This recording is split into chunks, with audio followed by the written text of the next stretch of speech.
Hello friends, आपका स्वागत है एक नए वीडियो में। आज के इस वीडियो में हम यहाँ पे difference between library function end user defined function के बारे में जो डिफरेंस है वो देखने वाले हैं। हमें पता है कि सी लैंग्वेज के अंदर यहाँ पे लाइब्रेरी फंक्शन यानी कि बिल्ट इन फंक्शन और यूज़र डिफाइंड फंक्शन दो तरह के फंक्शंस होते हैं।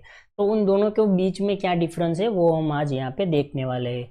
तो आपको ये वीडियो का कोई भी पार्ट स्किप नहीं करना है। अगर ये वीडियो आपको अच्छा लगे तो वीडियो को लाइक और चैनल को सब्सक्राइब कर देना और अपने दोस्तों के साथ ये वीडियो को शेयर भी कर देना और कमेंट बॉक्स में ज़रूर बताना कि ये वीडियो आपको कैसा लगा।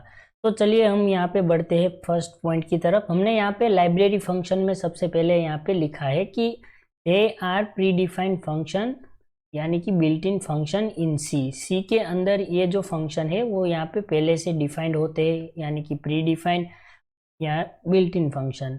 और हमने यहाँ पे यूज़र डिफाइंड फंक्शन में क्या लिखा है कि they are the function which are created by the user as per his own requirement.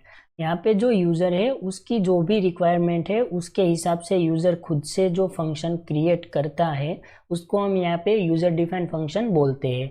अब हम यहाँ पे दूसरे पॉइंट में देखते हैं। तो लाइब्रेरी फंक्शन में हमने क्या लिखा है कि they are the part of header file such as stdio.h, math.h, conio.h which are called during run time. यहाँ पे ये जो फंक्शन है वो यहाँ पे किसके पार्ट है, हम सबसे पहले सी का जो प्रोग्राम है उसमें हम सबसे पहले stdio.h, conio.h जो हेडर फाइल है वो हम सबसे पहले इंक्लूड करते हैं। तो ये जो सारे के सारे फंक्शन है वो यहाँ पे इसके पार्ट है। और यहाँ पे हमने यूजर डिफाइंड फंक्शन में क्या लिखा कि they are the part of program which is compiled at run time. यहाँ पे रन टाइम या फिर कंपाइल टाइम पे जो प्रोग्राम है वो रन होगा तब ये फंक्शन एग्जीक्यूट होते हैं। यहाँ पे कोई इसकी हेडर फाइल अलग से कंपाइलर के पास नहीं होती। अब हम यहाँ पे तीसरे पॉइंट में देखते हैं कि हमने क्या लिखा है। The name of the function ID is given by developer which can't be change. यहाँ पे जो लाइब्रेरी फंक्शन है वो फंक्शन को हम चेंज नहीं कर सकते।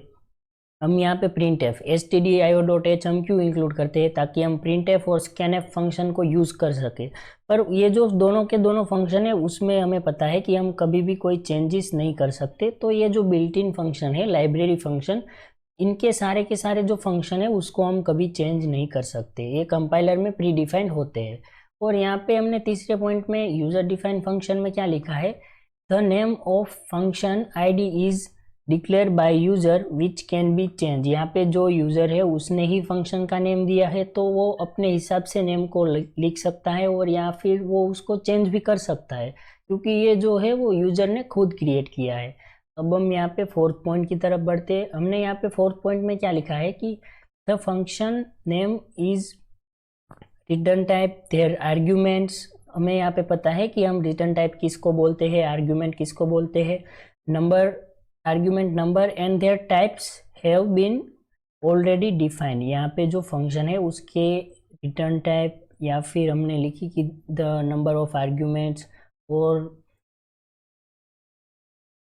उसके जो टाइप्स है वो यहाँ पे ऑलरेडी डिफाइंड होते हैं, हमें उसको डिफाइन करने की कोई ज़रूरत नहीं, वो कंपाइलर में प्री डिफाइंड फाइल को इंक्लूड करके हम यूज़ कर सकते हैं। और यहाँ पे फोर्थ पॉइंट में यूज़र डिफाइंड फंक्शन में हमने क्या लिखा, the user has choice to choose function name, return type, number of argument and their types. यहाँ पे इसमें हमने क्या लिखा कि जो यूज़र है वो यहाँ पे चूज़ कर सकता है फंक्शन का नेम, उसका रिटर्न टाइप क्या होगा और उसके अंदर कौन सी आर्ग्यूमेंट होगी और क्या होगा, वो सब यहाँ पे यूज़र डिक्लेयर कर सकता है अपने हिसाब से।